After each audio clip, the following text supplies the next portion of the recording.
Hello, I'm back, and I want to share with you something that happened a while ago that I still really think about a lot. So one day, I went to the park, as you can see, to get some fresh air and to get a little bit of drawing done. I was still working on my first YouTube video at the time, and I had a lot of animal characters I still had to design. So after wandering through the park for a little bit, I came across the only remaining picnic table. But there was already somebody sitting there.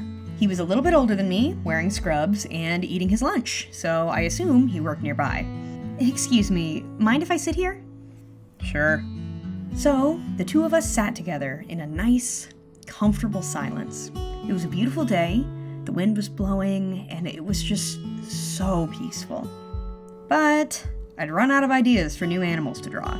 So, I turned to the guy, and I asked him, "Hey, what's your favorite animal?" And he got so excited. His entire demeanor changed. His whole face lit up, and he stood up and he said, "Monkeys! The kind with the really long arms!" And he just kept smiling, and we were chatting about monkeys, and it made me realize that that was probably the first time anyone had asked him that question in a long time.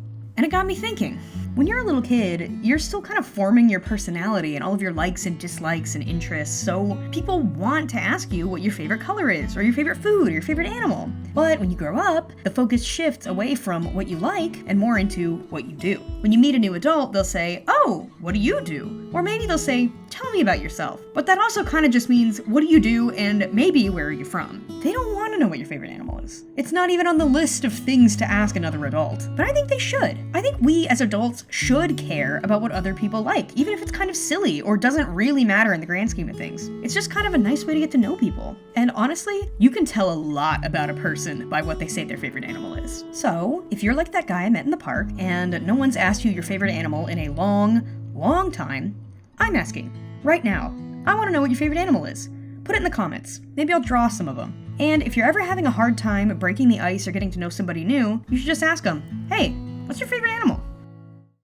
Thank you so much for watching, and thank you so much for your infinite patience. I'm so excited and invigorated to post new content on this channel, and thank you so much to all of the wonderful people who have left comments in the year that I've been gone. Especially you, AtariBoy77, who left this comment. You and other people like you are part of what helped me get back into making videos again. Reach out to me on Instagram and I'll draw you something. Thank you so much for watching. I can't wait to hear about your favorite animal in the comments, and I hope you smile today.